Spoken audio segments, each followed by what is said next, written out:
नमस्कार दोस्तों, मैं आप सभी लोगों का एचवी पाठशाला पर स्वागत करता हूं। मैं आप सभी लोगों को धन्यवाद अदा करता हूं। हमारा एचवी पाठशाला परिवार 500 लोगों का हो गया है, तो उसके लिए आप सभी लोगों का तहे दिल से धन्यवाद। और आज हम सभी लोग खरीफ फसलों के अंतर्गत धान के टॉपिक जो है हम उस पर चर्चा करेंगे, क्योंकि धान और गेहूँ ये कुछ ऐसी फसलें हैं जिनसे प्रश्न आने ही आने आपके एग्जाम में हैं। तो इससे जो भी प्रश्न बनने वाले होंगे हम सभी लोग उन पर अच्छे से बात कर लेंगे। तो आज हम सभी लोग क्या करेंगे, धान पर चर्चा करेंगे दोस्तों। तो उससे पहले जो भी हमारे भाई बहन हमारे चैनल पर नए हैं तो हमारे चैनल को सब्सक्राइब जरूर कर लें और बेल आइकन को भी दबा दें, जिससे क्या है जो भी वीडियो हम चैनल पर अपने अपलोड करें आप लोगों को उसकी सूचना भी मिल जाए। और खैर बात करते हैं अपने धान पर। जो हमारा धान फसल है हमारी, इसका वानस्पतिक नाम क्या है, ओराइजा सैटाइवा। इसको हम क्या कहते हैं, ओराइजा सैटाइवा कहते हैं। अगर इसका कुल पूछा जाता है कि धान की फैमिली क्या है, कुल क्या है उसका, तो ग्रैमिनी और पोएसी है। इसको दोस्तों ग्रैमिनी तो कहते ही हैं। धान का फैमिली क्या होती है। अच्छा, यहाँ पर मैं पीडीएफ में नोट कर देता हूँ कुछ जो कॉन्सेप्ट वगैरह होते हैं, कुछ अन्य महत्वपूर्ण चीज़ें जो इसमें नोट नहीं की गई मैं आपको अलग लिख के बता दूंगा और बाकी आपको समझाता भी चलूँगा। तो फैमिली अगर क्या है इसकी पूछी जाती है तो फैमिली आपकी हो गई ग्रैमिनी, ठीक है। और इसको एक अन्य नाम से भी जानते हैं, पोएसी भी कह सकते हैं, पोएसी में भी यह शामिल है। तो दोनों आपको याद रखने होंगे इसकी फैमिली। धान जो है धान का पौधा जो है किस कुल से संबंधित है, तो ग्रैमिनी और पोएसी। अच्छा, जब बात इसकी क्रोमोसोम्स की करी जाएगी, गुणसूत्र की जब इसकी बात करी जाएगी, अगर कोई इसमें प्रश्न बनता है आपका गुणसूत्र के बारे में, तो गुणसूत्र आपका कितना दिया हुआ है, 2n = 24। तो ये आपके हो गए गुणसूत्र। अब इसकी बात कर लेते हैं जर्मिनेशन टाइप की, तो अंडरग्राउंड अधोभूमिक। तो ये जर्मिनेशन टाइप इसका क्या है, यह अधोभूमिक है, अंडरग्राउंड। इसकी उत्पत्ति की अगर हम बात करें, उत्पत्ति इसकी क्या है, तो धान की उत्पत्ति को लेकर के कई विद्वानों के अलग अलग मत हैं। डी कंडोल महोदय का भी अलग मत है। आप अलग अलग किताबों में अलग अलग प्रकार की उत्पत्ति पाएंगे। तो खैर कब कैसे क्या हुआ उसको, तो उत्पत्तिगिरी की मूल जो कुछ प्रसिद्ध किताबें हैं उसमें आप सभी लोग दक्षिण पूर्व एशिया और इंडो बर्मा पाएंगे। तो दक्षिण पूर्व एशिया क्या है, जो एशिया महाद्वीप है उसी का इलाका दक्षिण पूर्व एशिया आपका हो गया। अच्छा, जो प्रोफेसर डी कंडोल महोदय जो डॉक्टर थे, वर्ष 1886 में, कब, तो वर्ष 1886 में, किसने, तो कंडोल महोदय के अनुसार। तो कंडोल महोदय ने क्या कहा है, तो कंडोल महोदय ने इनको दक्षिण भारत कहा है, किसकी उत्पत्ति। तो अगर आपसे पूछा जाए कि डॉक्टर कंडोल महोदय के द्वारा, जो डी कंडोल थे, इनके द्वारा धान की उत्पत्ति का स्थल कौन सा है, तो दक्षिण भारत आपका है। दक्षिण भारत कौन सा इलाका, तो आपका ये जैसे भारत का नक्शा हो गया दोस्तों।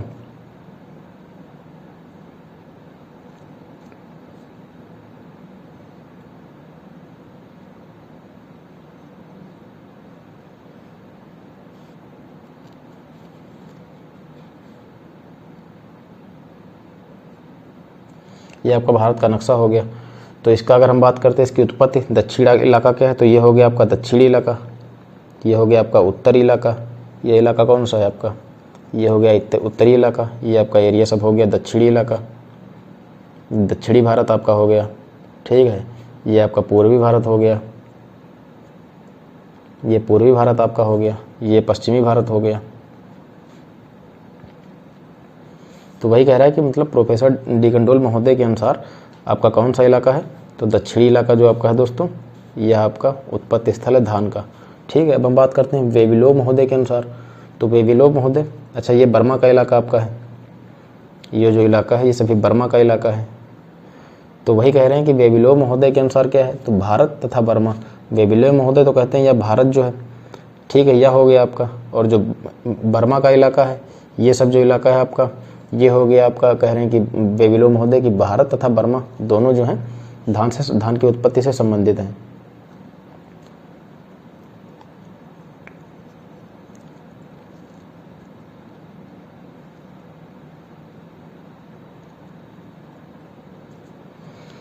अब हम आगे बढ़ते हैं, क्षेत्रफल तथा वितरण तथा अन्य महत्वपूर्ण तथ्य। अच्छा, आप लोग क्या करेंगे दोस्तों, आपका जो उत्तर प्रदेश जीके उसमें आपका समसामयिकी भी दिया हुआ है, ठीक है।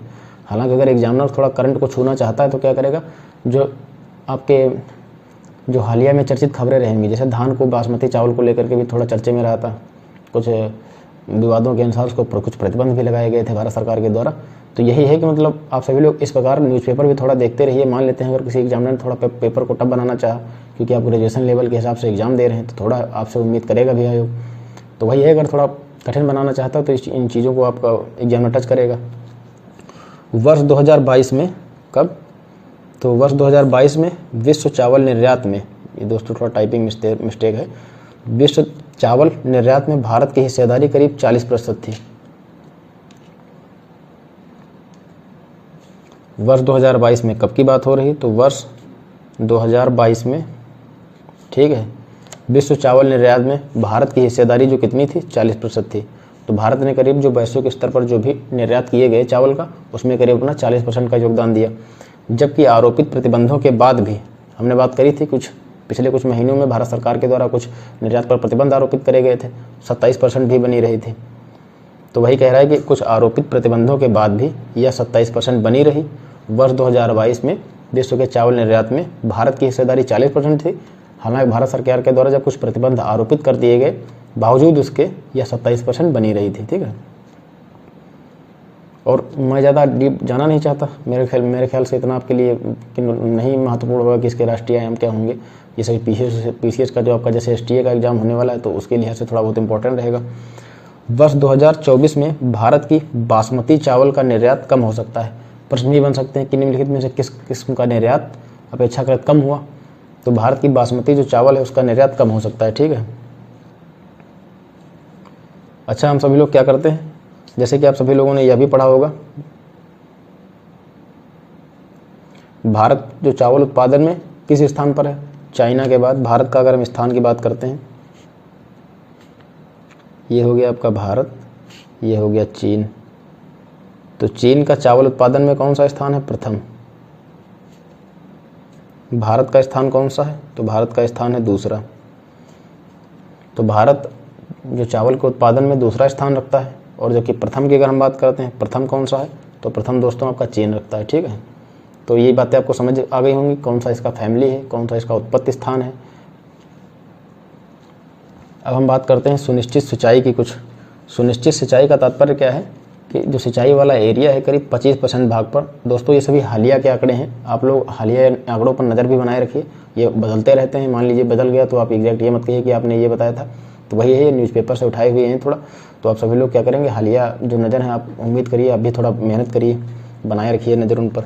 सुनिश्चित सिंचाई 25% भाग पर, जबकि जलमग्न, जो जलमग्न का तात्पर्य है जहाँ जल निकास की उचित व्यवस्था न होना। जैसे मान लेते हैं ये कोई खेत है दोस्तों, ठीक है, ये कोई खेत है, ये आपकी क्यारियाँ हो गई इसमें, तो इसमें क्या किया गया, नाली जल निकास की कोई उचित व्यवस्था ना दी गई, जल निकास की यहाँ से कोई उचित व्यवस्था ना दी गई।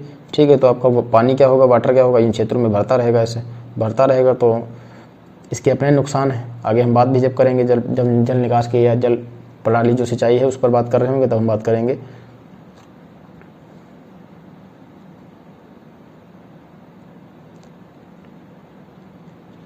तो सुनिश्चित सिंचाई 25% भाग पर, जबकि जलमग्न 55% भाग पर खेती करी जाती है। ठीक है, सर्वाधिक उत्पादकता की अगर हम बात करें तो पंजाब राज्य की सर्वाधिक उत्पादकता किस राज्य की है, तो पंजाब राज्य की।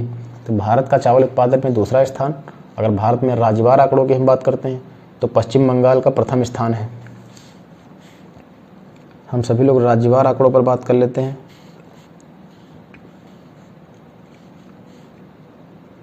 हम सभी लोग राज्यवार आंकड़े पर बात करते हैं तो पश्चिम बंगाल का प्रथम स्थान है।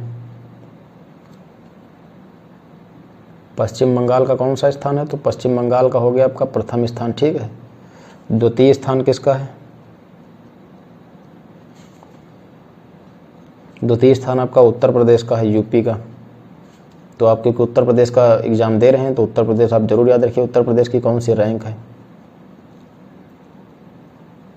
शीघ्र ही दोस्तों हम सभी लोग उत्तर प्रदेश की करंट अफेयर की क्लासेस भी चालू करेंगे। धान की 90 और जो ये हो गया आपका सर्वाधिक उत्पादकता किस राज्य की, पंजाब। पश्चिम बंगाल प्रथम स्थान पर है और उत्तर प्रदेश आपका द्वितीय स्थान पर है। ठीक है, सुनिश्चित सिंचाई 25% भाग पर, जबकि जलमग्न वाले भाग पर 55% क्षेत्र पर खेती करी जाती है। अब हम कुछ अन्य महत्वपूर्ण तथ्यों पर बात कर लेते हैं। कह रहा है कि अन्य तथ्यों पर क्या है कि धान की 90% उपज एवं प्रयोग एशियाई क्षेत्रों में होती है। कह रहा है कि जो धान की करीब 90% उपज होती है दोस्तों, जितना भी धान उगाया जाता है उसका 90%, ठीक है, उसका जो प्रयोग होता है, इस्तेमाल होता है, किन क्षेत्रों में होता है, तो एशियाई क्षेत्रों पर ही होता है। और भारत के कुल क्षेत्रफल के लगभग 1/3 पर, अगर हम बात करें भारत के कुल कितने क्षेत्र पर उगाया जाता है, तो 1/3 पर इसकी खेती करी जाती है। और इसका अनुमानित कितना एरिया है, 44.16 मिलियन हेक्टेयर क्षेत्रफल पर उगाई जाती है भारत में। किसके प्रेफरेंस की बात हो रही, तो भारत की। तो ये आंकड़ा आप लोग याद रखिए, धान की 90% जो उपज होती है और उसका प्रयोग जो होता है वो एशियाई क्षेत्रों में ही कर लिया जाता है। जितना भी धान उत्पादित करा जाता है उसका करीब 90% एशियाई लोग ही इस्तेमाल करते हैं। भारत के कुल लगभग 1/3 भाग पर खेती करी जाती है चावल की, ठीक है। अब हम बात करते हैं उसका कितना हेक्टेयर मिलियन क्षेत्रफल है, तो 44.16 मिलियन भारत के अंतर्गत चावल का एरिया है।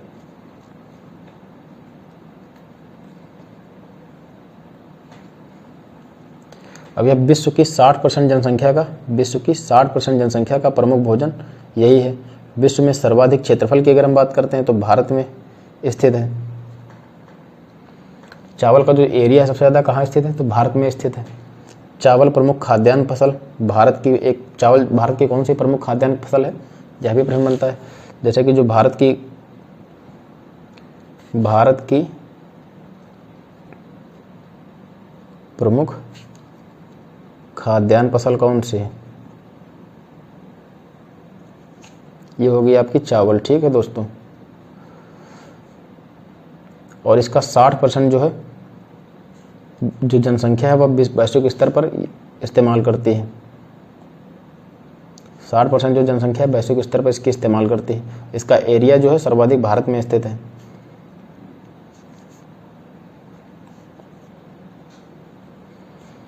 धान में दाने व छिलके का अनुपात 66% है।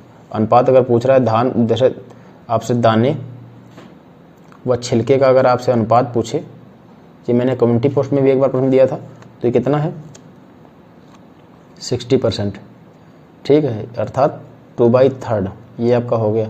अब धान कैसी फसल है, तो एक प्रकार की स्वपरागित फसल है। स्वपरागित फसल है ये, 2/3 हो गया आपका अनुपात इसका, 66% जिसको कहेंगे हम, ठीक है।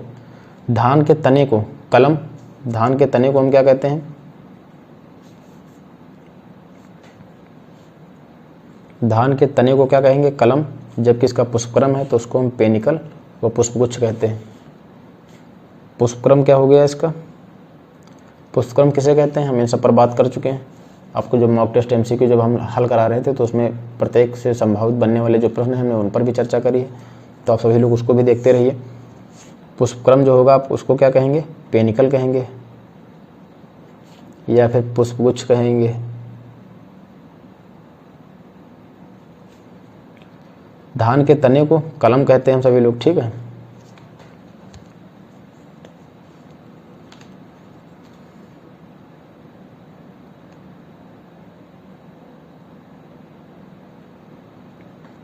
कुछ अन्य तथ्यों पर हम सभी लोग बात कर लेते हैं।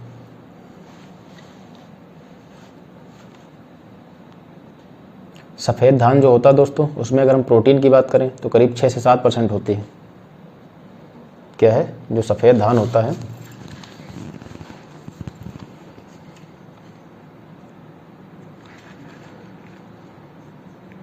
सफ़ेद धान, इसमें अगर जो प्रोटीन हम बात करें कितनी है, सफ़ेद धान में प्रोटीन 6 से 7% होती है।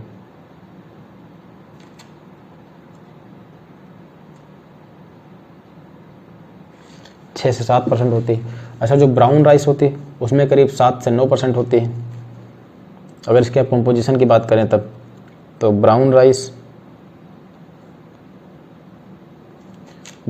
जो है उसमें 7 से लेकर के 9% तक होती है, ठीक है। क्या होती है, तो प्रोटीन की बात हो रही है दोस्तों।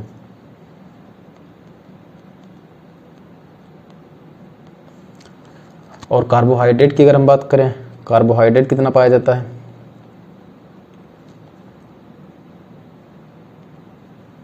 कार्बोहाइड्रेट कितना पाया जाता है, तो 72.5%। हालांकि आप लोग 72% याद रखिए, 72 से 75%। एग्जैक्ट आंकड़ा आप याद करने में थोड़ा प्रॉब्लम होगी, तो आप समथिंग याद रखिए और जब आपके ऑप्शन आएंगे तो आप लगा लीजिए उसमें। तो सफ़ेद धान में प्रोटीन जो होती है 6 से लेकर के 7% पाई जाती है। ब्राउन राइस की अगर हम बात करें तो 7 से लेकर के 9% प्रोटीन पाई जाती है। वहीं अगर हम कार्बोहाइड्रेट की बात करते हैं तो 72.5%। ठीक है दोस्तों।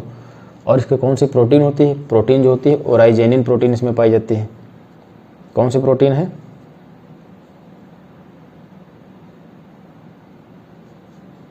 तो ओराइजेनिन।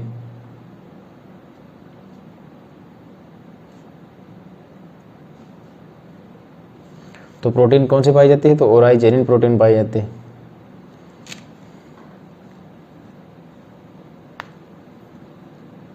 अच्छा दोस्तों, धान का जो दाना होता है उसको हम लोग सभी लोग कैरियोप्सिस कहते हैं। उसको फल का प्रकार भी कहा जा सकता है। ठीक है, तो खैर आगे बढ़ते हैं सभी लोग। धान एक स्वपरागित फसल है, इसको तो हमने समझ ही लिया, बात कर ली। C3 व शॉर्ट डे प्लांट अर्धजलीय पौधा है। तो कुछ इसकी विशेषताएं हैं, इधर हम समझ लेते हैं अलग थोड़ा, ताकि आप सभी लोग कन्फ्यूज ना हो। विशेषताएं मैं समझाए दे रहा हूँ दोस्तों, बाकी आपका ऊपर नोट तो है ही है। कर कैसी फसल है, तो यह हो गई आपकी स्वपरागित फसल। तो स्वपरागित का तात्पर्य क्या है, यह सक्षम होती है अपने आप ही, दूसरे की आवश्यकता नहीं होती। ठीक है, तो स्वपरागित होगी, परागण के लिए इसको किसी अन्य की माध्यम की आवश्यकता नहीं होती। C3 प्लांट है, कैसा प्लांट है, C3 पौधा है। धान क्या है, एक प्रकार का C3 पौधा है। ठीक है, C3 प्लांट, कैम प्लांट किसे कहते हैं, C4 प्लांट मक्का हो गया आपका। ठीक है, ये बहुत ही प्रश्न पूछा जाता है, तो हमने इस पर भी बात कर ली जब मॉक टेस्ट हम सभी लोग लगा रहे थे, तो उस पर हम लोगों ने बात करा था कैम प्लांट क्या है, कौन कौन से हैं। गिक्वार को गन्ना, मक्का, चुकंदर, इनको सबको किस में शामिल करा जाता है, इस सब पर हम बात कर चुके हैं। तो धान एक स्वपरागित फसल है, C3 पौधा है, शॉर्ट डे प्लांट है, शॉर्ट डे प्लांट है। इसको पुष्पन के लिए अधिक प्रकाश की काफ़ी लंबे समय तक की आवश्यकता नहीं रहती है। अर्धजलीय पौधा है, अर्धजलीय पौधा है। तो धान एक अर्धजलीय पौधा है। अर्धजलीय पौधा का तात्पर्य क्या है, जब आप सभी लोग धान की रोपाई करते हैं, धान की जब रोपाई करी जाती है तो उसमें क्या करा जाता है, पहले पानी लगाया जाता है अच्छे से, जब पानी भरा हुआ तो तब धान की रोपाई करी जाती है। अच्छा, उसमें धान की अच्छी फसल के लिए उसमें नमी बनी रहना अनिवार्य है, समझ लीजिए आप एक तरीके से। ठीक है, तो वही है कि अर्धजलीय पौधा है। अर्धजलीय का तात्पर्य यही है कि जल जो होता है बना रहता है, तो उसमें वह सक्षम हो सकता है अपनी जीवन से संबंधित क्रियाएं करने के लिए। तो इसकी कुछ प्रमुख विशेषताएं हैं।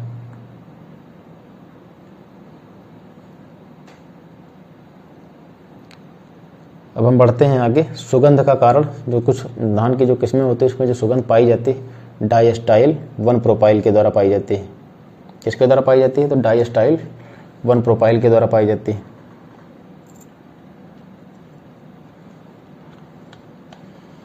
धान के लिए दोस्तों प्रथम बोनी जीन कौन सी प्रयोग की जाती है, प्रथम बोनी जीन क्या है इसकी,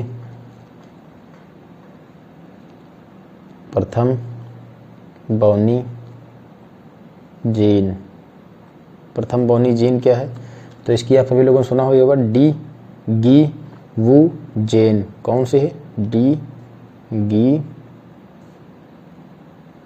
वू जेन। ये हो गई आपकी धान की प्रथम बोनी जीन। जो प्रथम बोनी जीन का जो धान में इस्तेमाल हुआ था धान की फसल में, DG वो जेन है दोस्तों। ठीक है, सुगंध का कारण क्या है इसका, तो डाइएस्टाइल 1 प्रोपाइल ही है। 1 हेक्टेयर धान को बोने के लिए आपको 1 हेक्टेयर धान जैसे बोना है तो उसके लिए आपको क्या करना होगा, कितनी नर्सरी की आवश्यकता है, तो 1000 मीटर स्क्वायर की।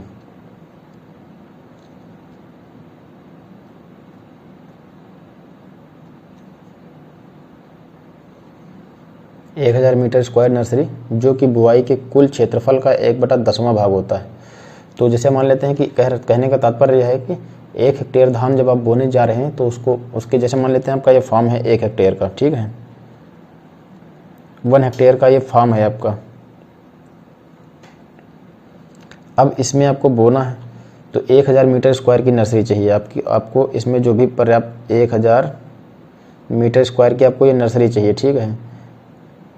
आप इसमें पौध की उपज तैयार करने के लिए आप उसकी नर्सरी तैयार करेंगे, ठीक है। फिर इसमें जो भी नर्सरी वाले में जो आपने बनाया है नर्सरी, उसके जो पौधे होंगे आप इसमें रोपाई इसकी करेंगे। तो वही कहने का तात्पर्य 1 हेक्टेयर एरिया के लिए आप सभी लोगों को 1000 मीटर स्क्वायर की नर्सरी चाहिए, जो कि बुआई के कुल क्षेत्रफल का 1/10वां भाग है। जो आप बोने जा रहे हैं तो उसका जो भी कुल एरिया है वह कितना है, तो 1/10वां भाग होता है, ठीक है। अब हम सभी लोग बात करते हैं जो दाने का वेट होता है, टेस्ट वेट जो होता है, 1000 दानों का वजन कितना होता है, तो 25 ग्राम होता है, ठीक है। दाने का टेस्ट वेट क्या होता है, पूछा भी जाता है ये। तो दाने का टेस्ट वेट क्या होता है,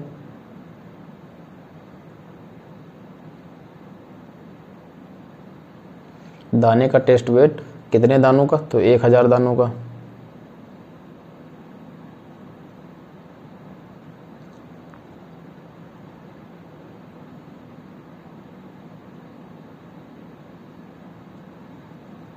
एक 1000 दानों का टेस्ट वेट कितना होता है, 25 ग्राम होता है।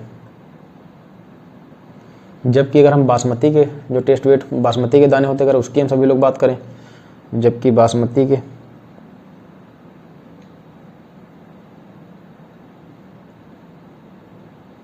जो बासमती धान है उसका टेस्ट वेट क्या है, तो 21 ग्राम है।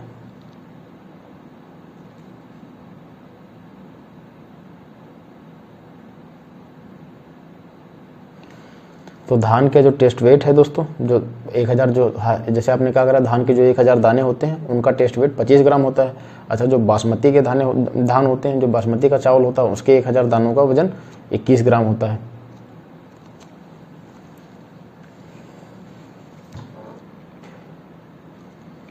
अब हम बात करते हैं जलवायु के बारे में। इस पर हम बात करने के लिए पहले उससे पूर्व क्या करेंगे, जो पौधा होता है धान का, वह ऑक्सीजन को एरनकाइमेट्स ऊतकों से ग्रहण करता है।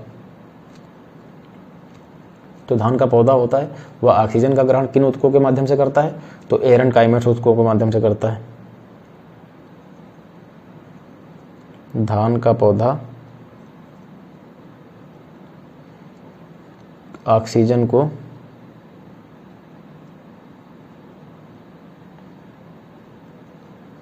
एरनकाइमेट्स ऊतकों के माध्यम से ग्रहण करता है।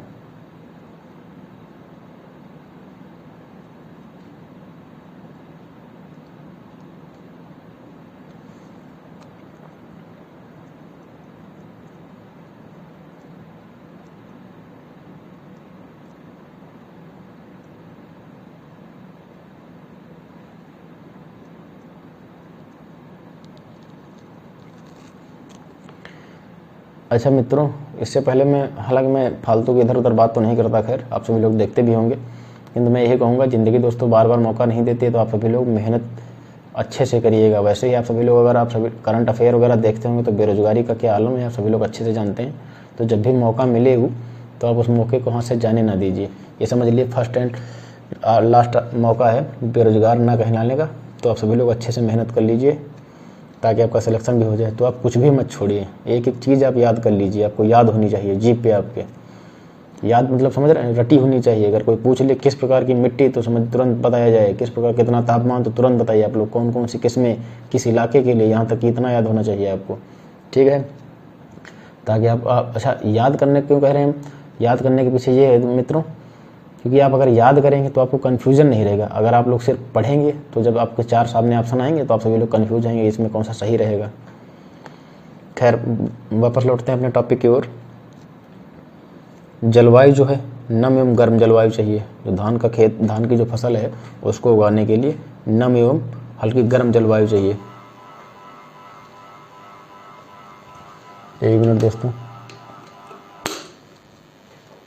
फूल आने पर परागण के समय करीब 16 से 20 डिग्री सेल्सियस तापमान चाहिए। अच्छा, आप सभी लोग ये आंकड़े जो हैं आप प्रत्येक किताब में हल्के फुल्के अलग अलग आप देखने को पाएंगे। तो फूल आने पर या फिर जब परागण की बात हो रही हो तो करीब 16 से 20 डिग्री सेल्सियस तापमान होना चाहिए। जब धान का जो दाना है पक रहा हो तो 18 से 23 डिग्री सेल्सियस तापमान होना चाहिए।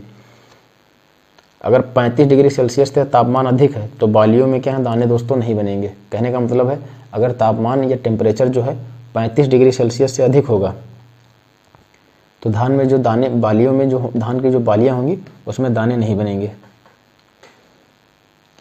और धान की बेहतर वानस्पतिक वृद्धि के लिए अगर हम तापमान की बात करें तो 20 से लेकर के 22 डिग्री सेल्सियस तक होना चाहिए। वानस्पतिक वृद्धि का तात्पर्य उसमें पत्तियाँ, जो उसकी शाखाएँ हैं, जो भी डेवलप होना है वनस्पति से संबंधित, तो उसके लिए अच्छी ग्रोथ के लिए कितना 20 से 22 डिग्री सेल्सियस तापमान का होना अनिवार्य है। 35 डिग्री सेल्सियस से अगर तापमान अधिक होगा तो धान में दालियाँ नहीं, जो धान की जो बालियाँ होती हैं उसमें दाने नहीं बनेंगे। पकने के समय 18 डिग्री सेल्सियस जैसे जब धान के जो बाली होती है उसमें दाने होते हैं, पकने लगे तो आप समझ लीजिए 18 से 20 या 23 डिग्री सेल्सियस तक तापमान अच्छा माना जाएगा। और उसमें जब फूल आ रहे होंगे ताकि बाली बन सके तो या फिर परागण हो रहा हो तो 16 से लेकर के 20 डिग्री सेल्सियस है। तो आज तक का लेक्चर हमारा दोस्तों यही था। हम सभी लोग कल आगे बात करेंगे। आप सभी लोग पढ़ते रहिए। उम्मीद है आप सभी लोग अच्छे होंगे, स्वस्थ होंगे। Bye bye, take care. मिलते हैं अगले लेक्चर में दोस्तों। धन्यवाद।